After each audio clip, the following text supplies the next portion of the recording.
Thanks for coming. This talk is going to be mostly on the whiteboard, so forgive me if my back is turned. Interrupt me for questions at any time. Please, the more the merrier. The question means you don't understand something, but it also means that you still care, so that's good.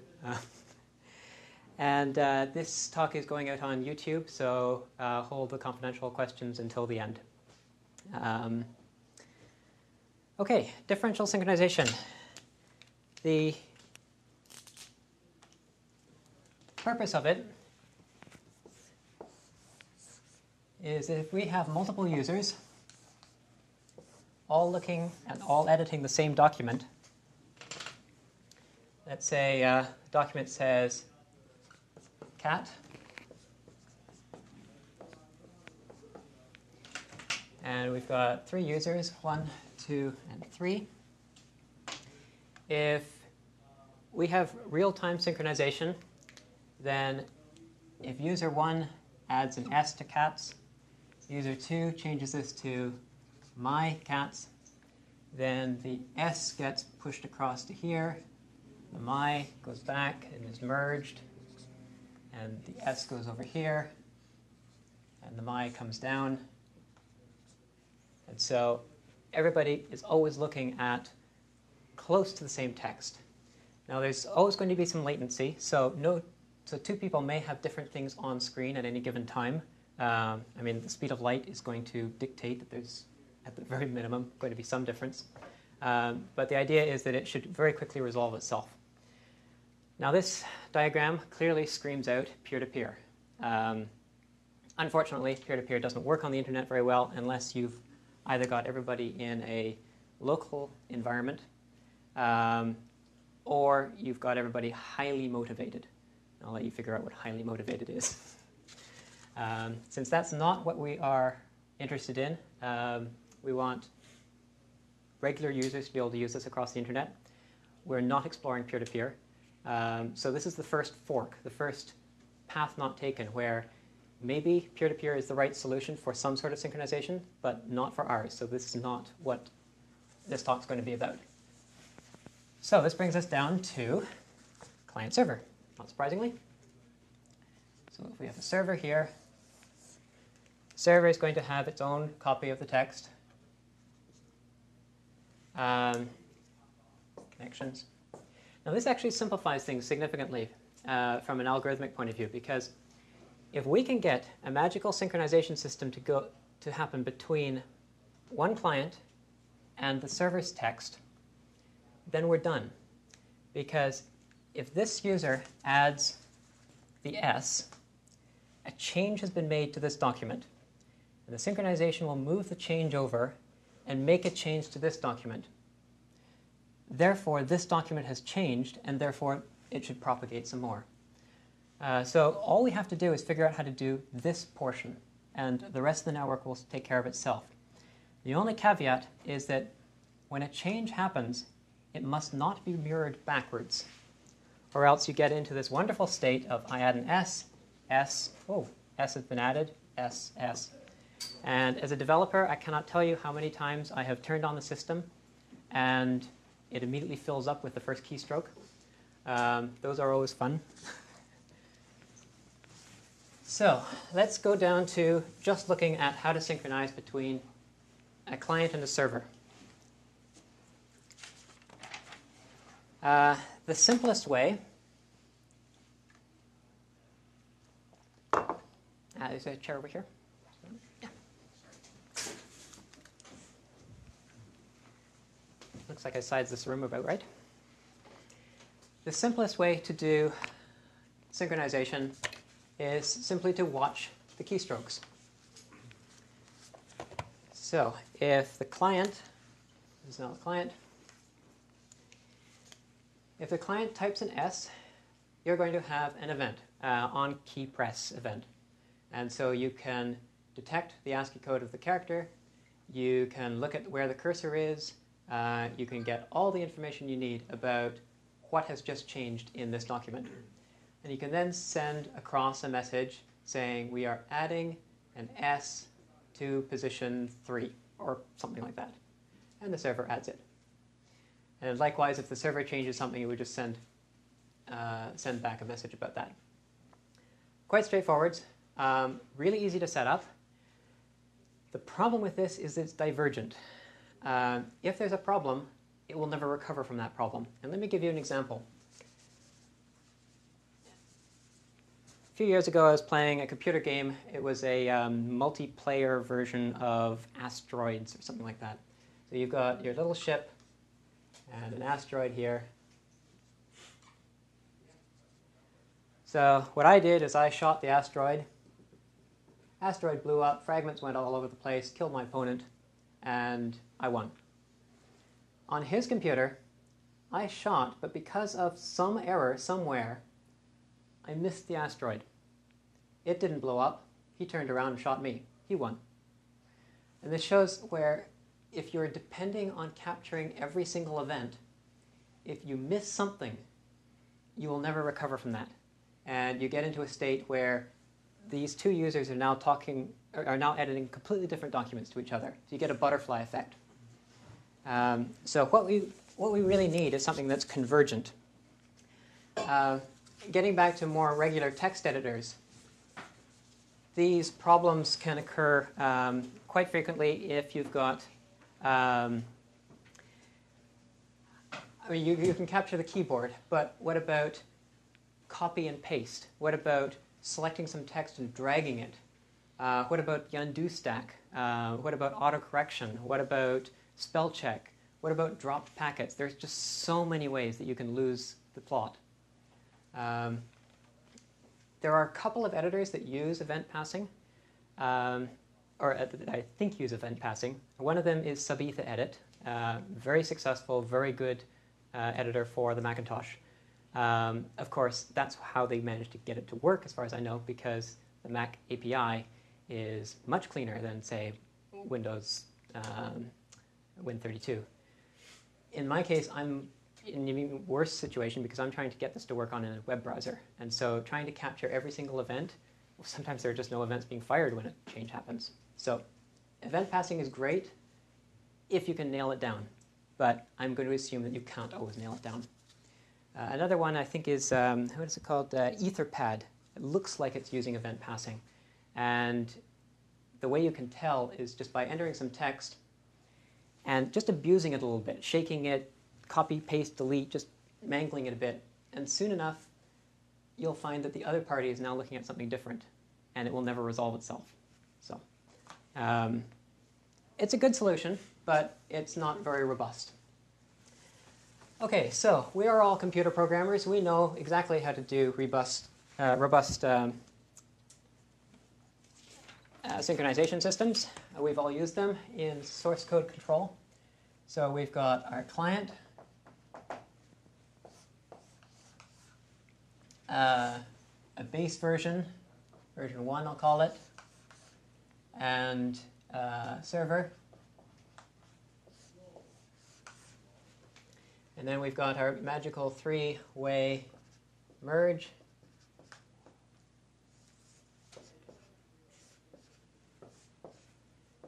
And that outputs version 2. So we start off with cat, cat, cat. Client adds an S. Server adds my. These three get funneled down. Three-way merge produces version 2 of this document, which hopefully is my cats. And then this gets sent back to become the new server version and the new client version. Thousands of people use this every day for code reviews and other stuff. Very robust, very good system. The problem is it's not real time. And that is a problem, because if you look at what happens, if you're typing here and then it does a synchronization, if you type a single letter while this synchronization is in flight, suddenly you can no longer use the output. If you've added an exclamation mark while this is in flight, what does the client do with this, my cats? It can't do anything with it. So it has to throw this away and synchronize again later based off of version 1. The result of that is that as long as you're typing, you are not getting any new feedback back from the server, because anything that you get is going to be obsolete.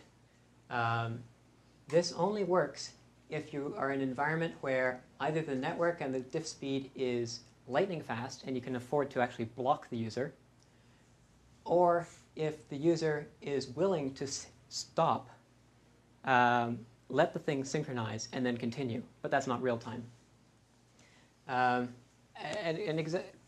analogy of this would be driving. If you had a car where you could either drive or you could look through the windshield, but not both.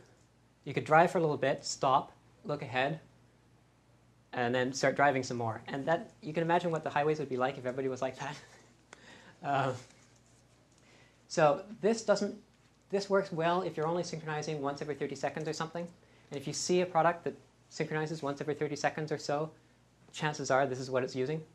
But we want something that updates live every couple of seconds without needing to wait for the chickens to stop moving before we can count them. So let's see how we can build an asynchronous system. And this is where the differencing comes in.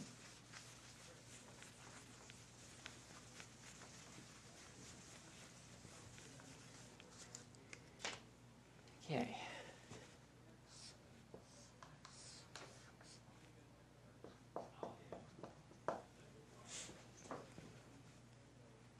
I'm leaving a gap that's a harbinger for things to come.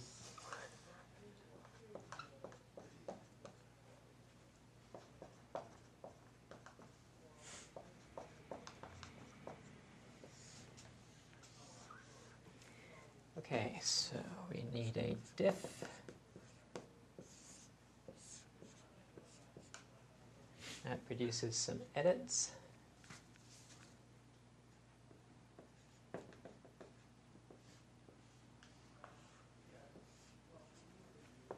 Goes over to a patch.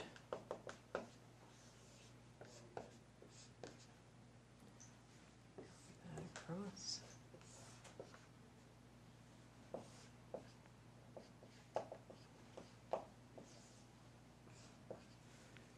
Okay, it's off screen, but that's okay. It's the same thing, just mirrored up.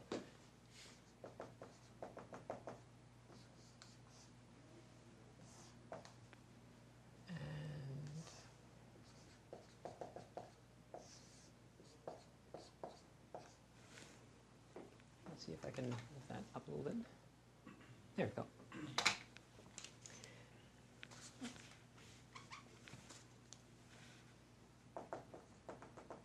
All right, let's see how this system works. This is simple differential synchronization.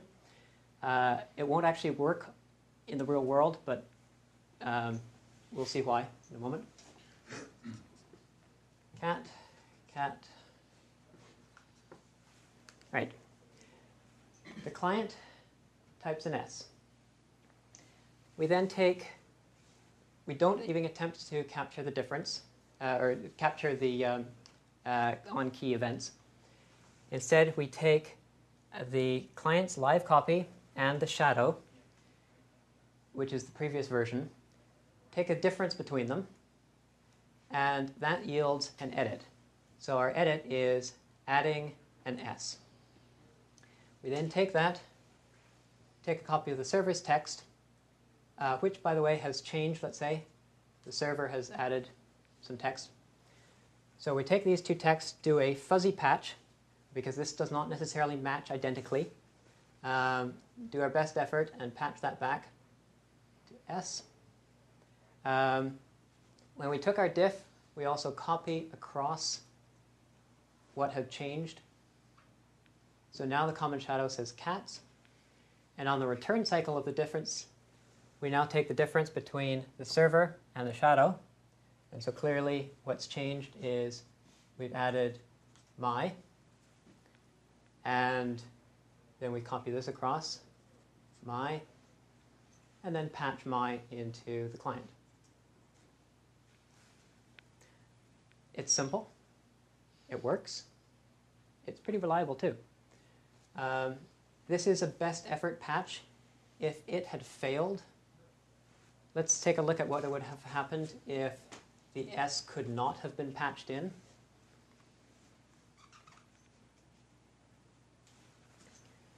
So let's assume that this patch, or the edits collided with each other, and we couldn't patch this. So we try to put an S in. We can't figure it out because this has changed too much. That's OK. So this patch fails. The server then does a sync between the common shadow and the server. And that returns adding my and subtracting S. So my comes in, S goes away, and we're still in sync. So no matter what you do to this system, it's always going to come back in sync. If there's a memory flip and you end up with something extra here, it's no problem. It will propagate through. You may not get what you want on the other side, and there may be no-win situations, but you will always end up synchronizing to a consistent state. Any questions?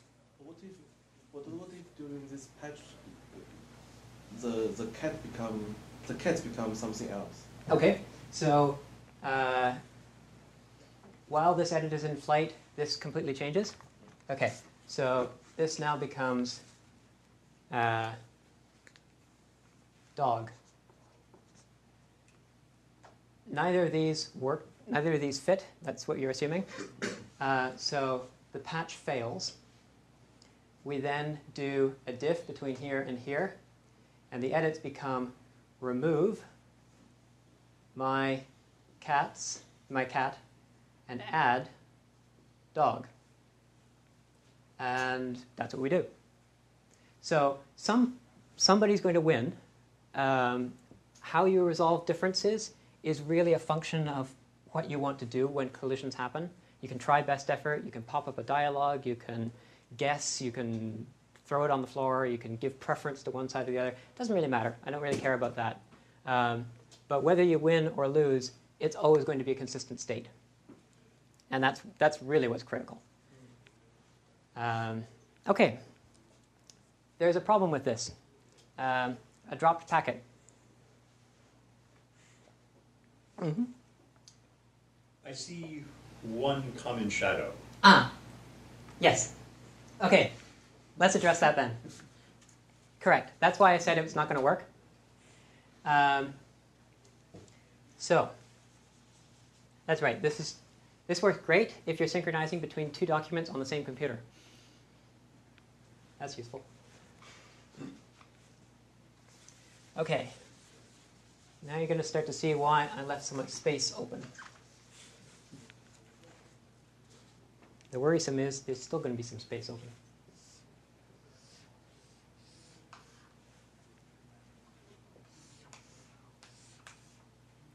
All right, now we have a client shadow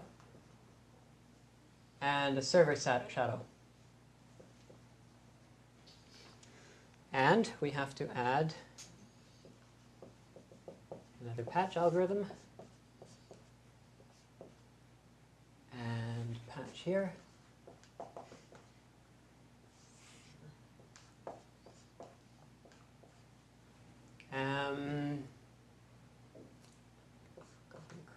Copy across. And we're done. So we've taken that common shadow and we split it across. So now we can put a dividing line of our network here. Let's bring us back into a consistent state. Cat, cat, cat, cat. Okay. So same as before. We add an S, take the difference, it's plus S. We copy this difference across. We now take that plus S and patch it two different places. Now these look similar, but they're actually different. This patch should patch identically. And this can be and should be really, really fragile, because this text must be exactly what this one was. So this is a really easy patch to make. And there should also be a checksum to make sure that this really was what we thought it was. So we could just encode a checksum or a length check or whatever. Then we do our fuzzy patch on here. Meanwhile, this has changed. We then do our diff plus my, add my here, patch that across.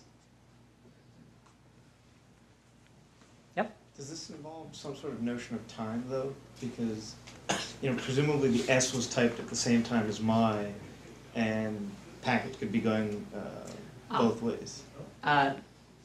Good question. I was actually going to hit that one right at the end as being one of the limitations that would show that this could not work on Mars.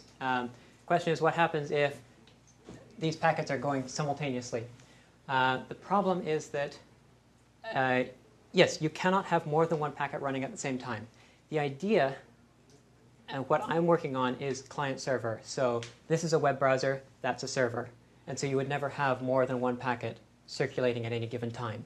That's an excellent point, and that's one of the limitations of this algorithm. You can't have more than one packet en route at any given time.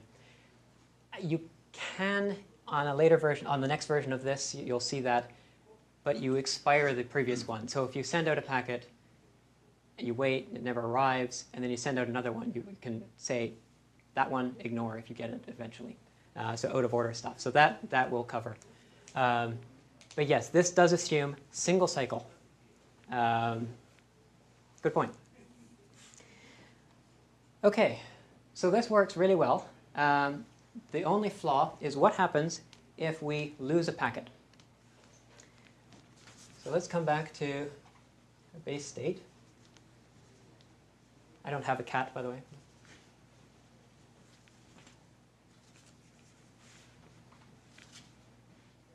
Right. Client adds an S. We get a plus S, S. And this packet for saying add an S goes across the network and then dies. Server never gets it. We then sit here for 30 seconds or whatever the timeout is, and then we try again. This time we've added, say, my. So my goes across. We patch my in. Oh, and immediately we fail. Actually, we don't even get to the patching. We just fail outright because this was cats. The shadow here is cat. We can't recover from this. We're now in a state where the shadows are out of sync. We don't know who changed. Did we lose a packet here, or did we lose a packet here? There's no way to recover from this state, short of somebody saying, OK, forget what you know. Here's a new copy. Let's resync ourselves. And what I've decided is that a good plan is, if there's a disagreement between the client and the shadow, and there's more than one client, the client and the server, and there's more than one client, then the server should win. Because if you imagine a network with a server and a whole bunch of clients, just because this guy has got a bad connection should not mean that everybody else should suffer. So in this case, we would see a mismatch, and then the server would say, OK, whatever you've got, erase it. We'll reset to cat and start again. The problem, ideally, this would only happen once in a while to a couple of seconds worth of data, so that would be no big deal. The problem is that we've just waited for 30 seconds for a timeout to happen. So potentially, that's a lot of work that just vanished when we resync. So that's why this system doesn't work perfectly. If you're on a reliable network, then you can use this. So we get to the last version, which offers a guaranteed synchronization. This gets interesting.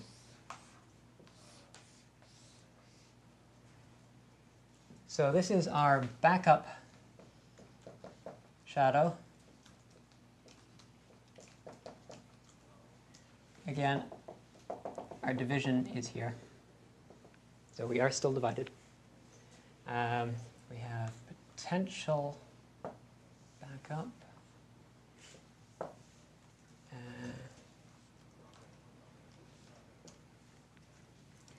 Edits now becomes a stack of edits, which is retained. And my favorite bit, version numbers. I can never keep these straight, so this one's got N and M, N plus plus, N, M, M,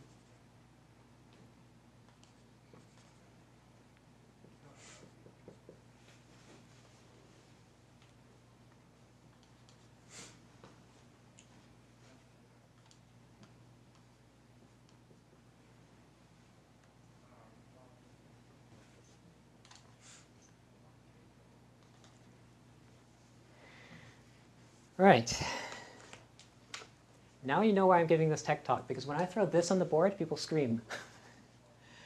But you can see where we're getting, how we're getting here. This actually solves all the problems with synchronization, because in a sense, it actually re-implements TCP/IP in JavaScript or whatever we're running it. So let's take this for a spin. Let's do a simple synchronization first. We'll add cats. We are starting off these version numbers. There's N and there's M. N is the client's version number. M is the server's version number. So these are all starting at 0.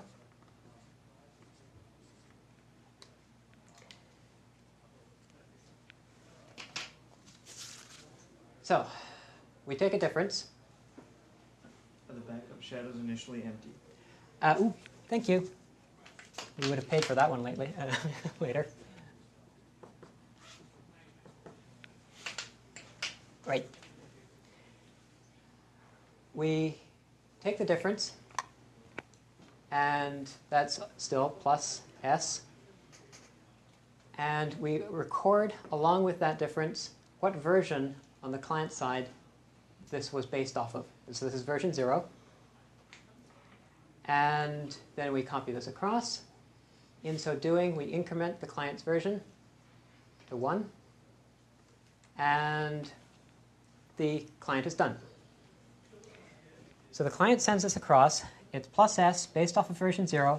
And the last version of M I got was 0. So that's 0 here. Server gets this. It checks, OK, for this edit, N is 0, M is 0. N 0, M 0, good, we match, no problem here. So we can now patch this onto the shadow. So that becomes an S, and then we update N to 1. Good. And then we do the same thing over here. We just apply the patch, S. Pretty straightforward. And then we could do the same thing in reverse. No problem here. Now, does M change at this point? M changes up here in the reverse. Because we updated N at this point, M would change on the other side. When the change originates from the server. That's right, yes. And the M to the right of the edits, that is stored by the server? This one here. Yeah. This is an acknowledgement that the client is essentially telling the server, the last version which I got from you was M of 0. That's included in the edit center. Yes, that's right. That's right. So every individual edit will have a base version from the client's point of view, but it will also have a total acknowledgement of what was the last version I got from the server. And do you draw it outside the box because? That's a good question. Oh, okay. Well, it's actually not part of an edit. It's really just, this could actually be sent on the wire without any edits. I don't have any edits to tell you about, but I got the last thing you sent me. I know where you are now. Yeah, exactly. And then the server would know that the client knows where the server is, which is important. Okay, let's do the same thing in reverse, but let's lose a packet. So this server has typed in my. Okay, let's do the difference here. That's plus my. And that's based off of server version 0. And our n acknowledgement, we are acknowledging that we got version 1 from the client. So our n becomes 1. Okay. Now we have some housekeeping to do here. We need to update this to 1, add my. Am I losing a step here? Yes. Just when we did this patch, after we did this patch, we were supposed to have copied over our shadow to a backup. So that goes here. That actually doesn't turn out to be important at this time. But yeah. Where is the backup retained? This would just be another copy of the full document. So this is on the server again. Server side. Yes. So there's our dividing line here. This is server-side backup. This is the client-side backup. So each one has its own individual. Yep, that's right. Would M of the backup update at that point? The backup gets updated when this patch is done. So after we update this shadow, we then... But does the M there, shouldn't the M there be consistent with the shadow? No, because it was taken before we started this round. Okay. This backup was taken as a snapshot down here when M was still 0. And in fact, that's the purpose. We now have a 1 and a 0 here. We want them to be different. Okay, so we're now telling the client, I got your version 1. I want you to add my to version 0. That would have been great. It would fit in just perfectly. Unfortunately, this client never got it because it got lost in the network. Client sits there for 30 seconds, eventually gets bored, and sends another packet.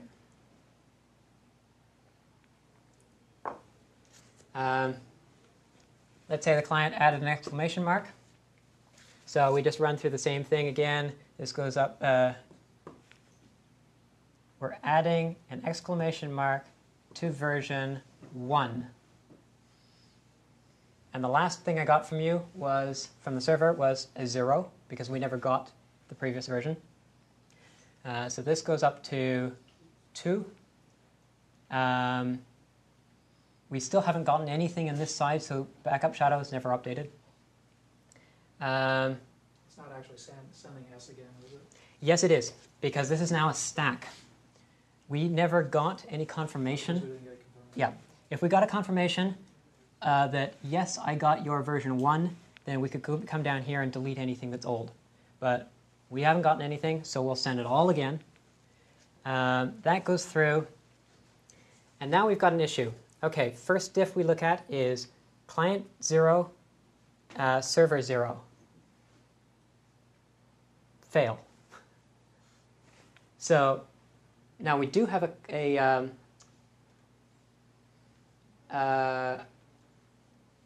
we do have a server version 0 in the backup. So that's what this backup is for. The client is still basing it off of version 0. Therefore, we cannot do our patches off of version 1. So what we have to do is invoke a rollback from the backup, because clearly we lost out. And so now the shadow becomes cats server version 0. Okay, so now let's try this again. Client version 0, server version 0. Client version 1. Oh, well, that means that we've already got this.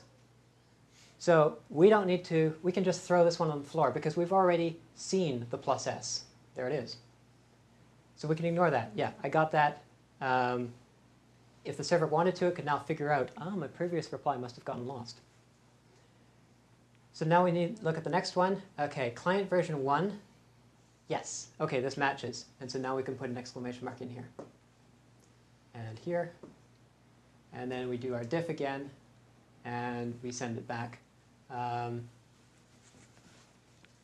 when we did a rollback from the backup, we also have to clear our edit stack. Okay, so let's try this again. Wait, that got committed, so shouldn't it hit the backup too? Yes, thank you. I always forget this. That's why I like using computers, because they don't forget these things. Right, so we did the patch, we update the backup. And n becomes 2, right? And n becomes 2. Thank you very much. Okay, so let's successfully send this across again.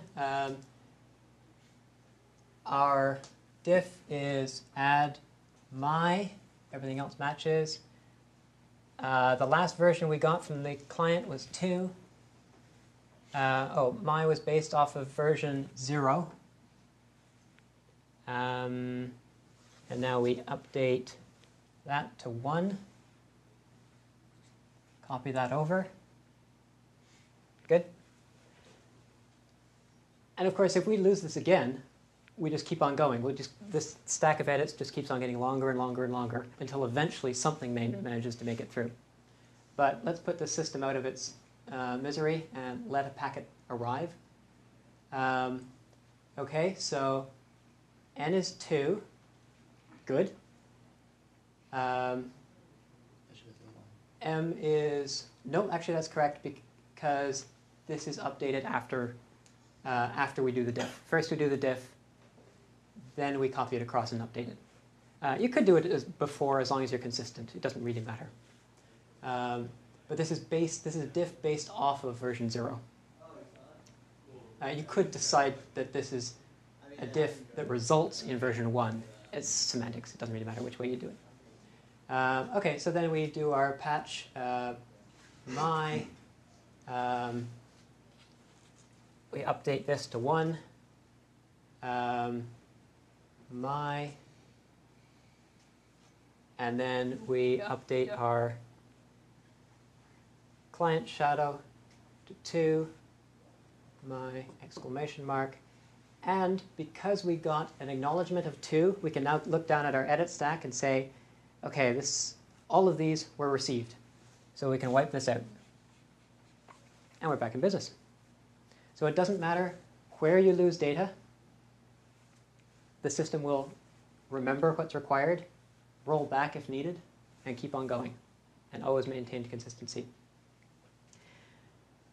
The final detail is we saw a rollback from the backup to the shadow. No matter what you do to the system, you will never ever see a rollback from this backup to the client shadow. Which is odd because this system is so beautifully symmetric. And there's a reason for that. Anybody see the reason why you would never have a rollback from this direction? The issue is...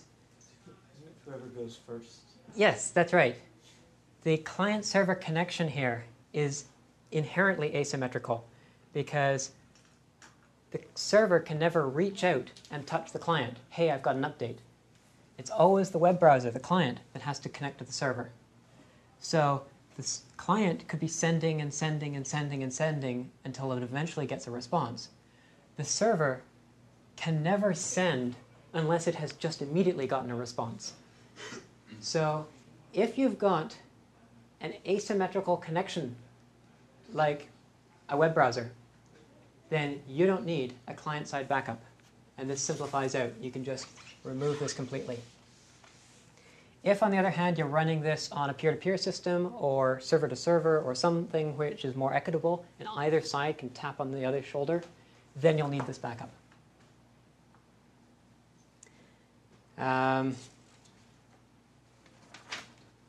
You'll need it, or you can just improve by using it?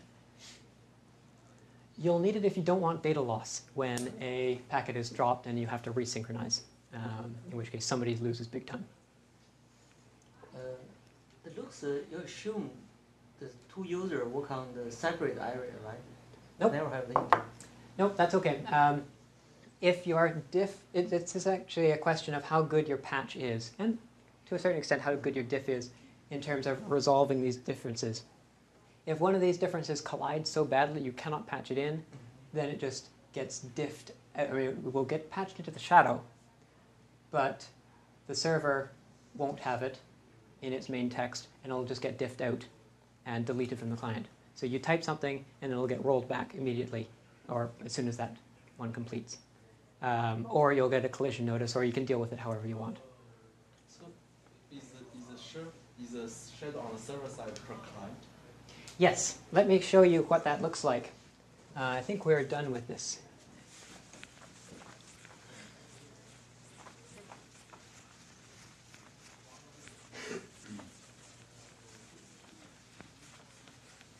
Oh, we've done. Okay, good.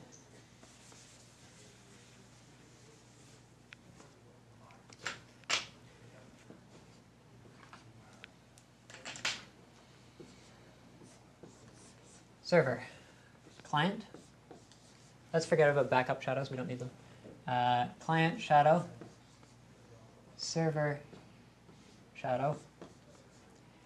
There is one synchronization loop. And then if we've got another client, client shadow, server shadow,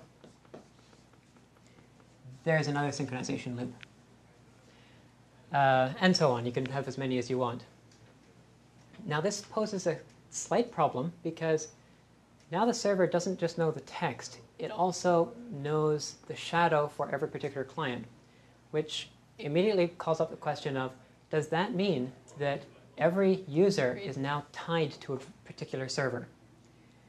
And that's a problem if you've got data centers with thousands of computers and you need to reallocate them and that sort of thing. Yes and no. There are two ways around it.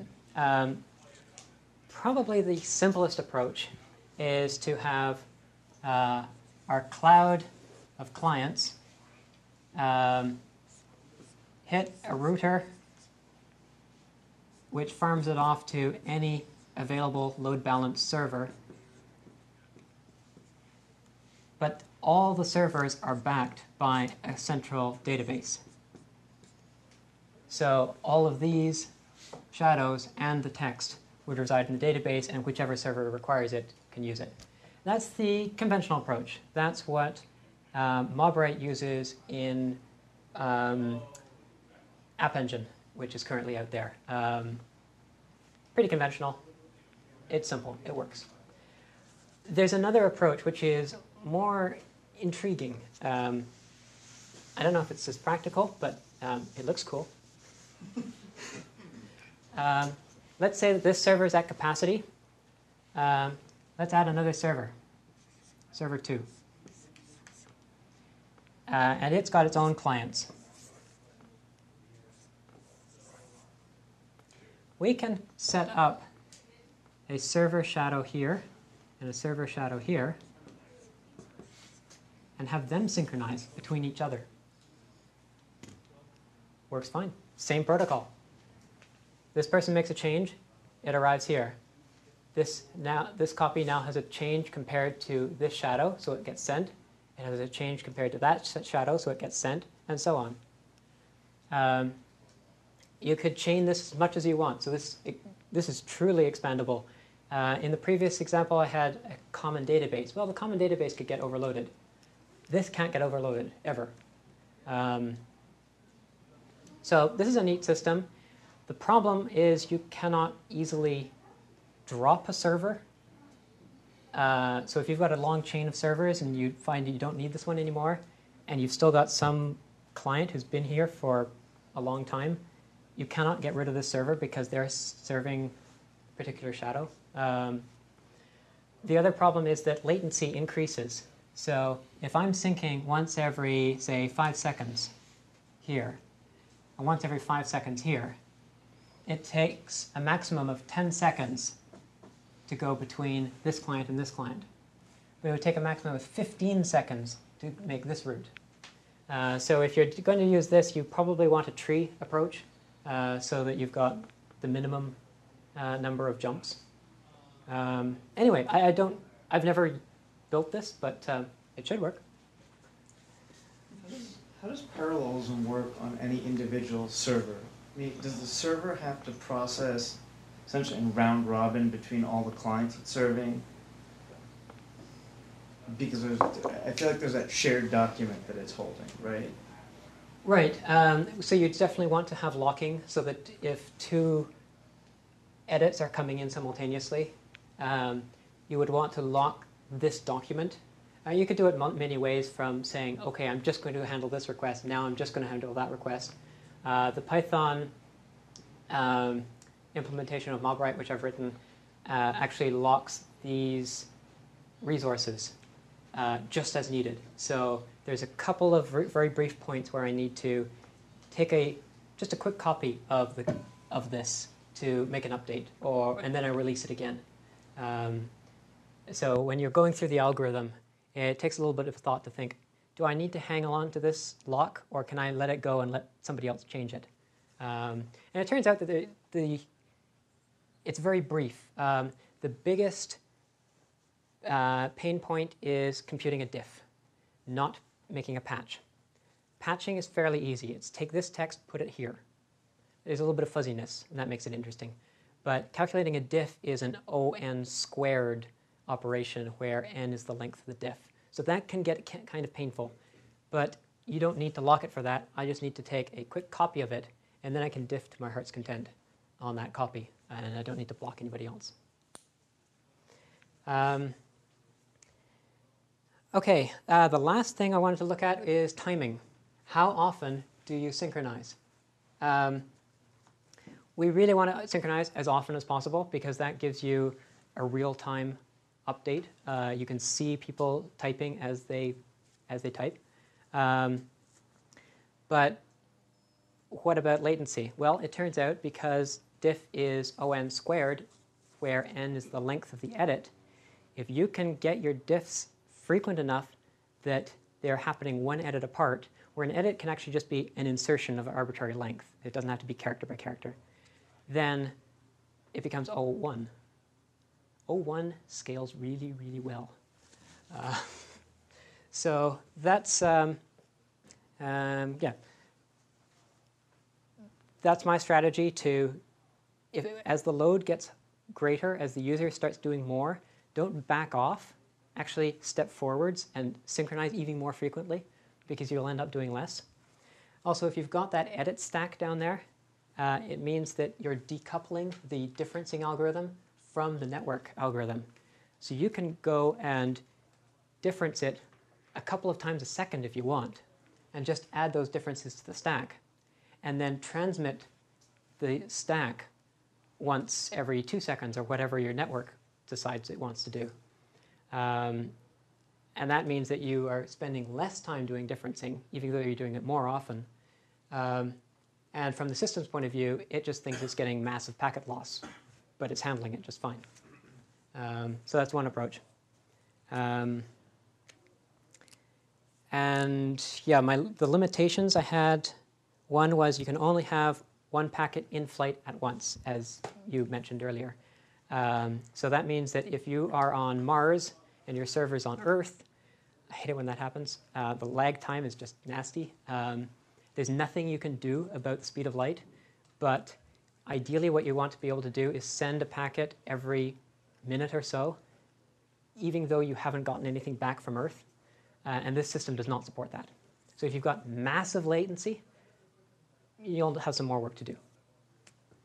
The other thing which this doesn't handle well is attribution to particular users.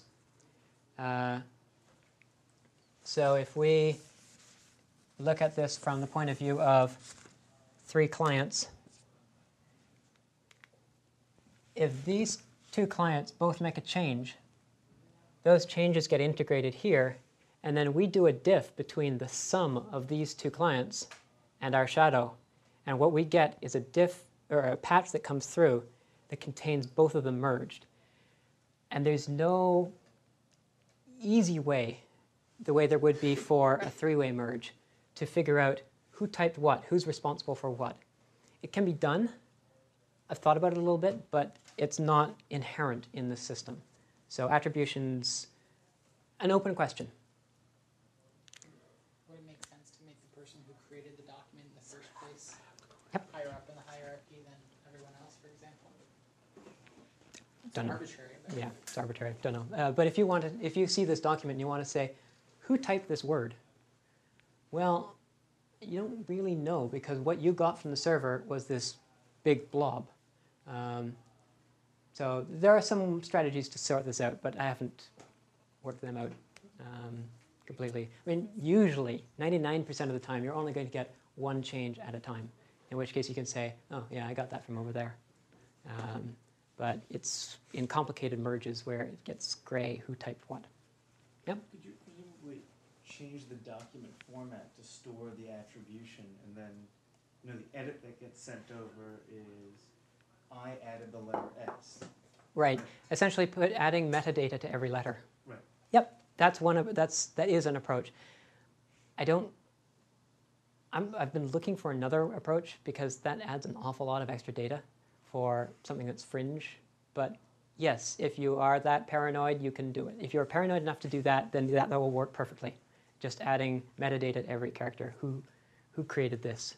And you could also add when and where and whatever else. all in fiber optic connections to do that. The other fun thing is that this synchronization system works for any content. We've used plain text. Well, we've used my cats.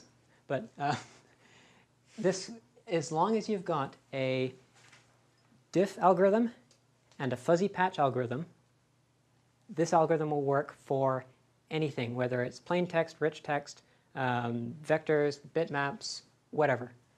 You just have to create appropriate patch and diff algorithms. I'm only really familiar with the plain text versions of those because I've developed some, but I know people who are working on tree-based ones which would allow you to do rich text.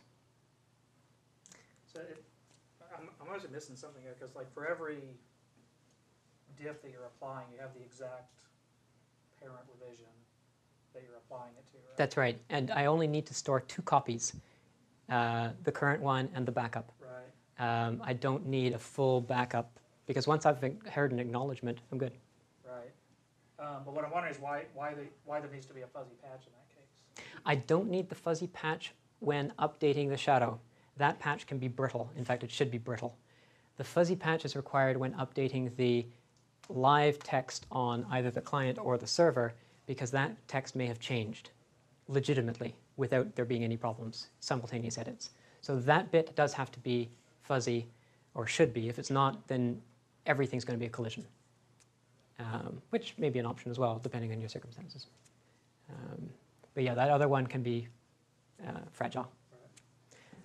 So I'll just leave by adding the web page where you can get all the details on this. This was started before I got to Google, so it's on my personal account. It's Neil.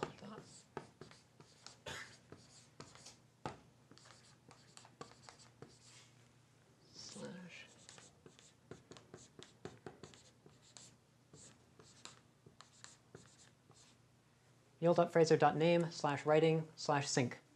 And that's got everything we talked about here, a little bit more, a little bit different. And it's also got links to an operating version of this, MobWrite, which is going to be, it's currently in version 2, version 3 is going out tomorrow. That includes the guaranteed synchronization. Thank you for coming.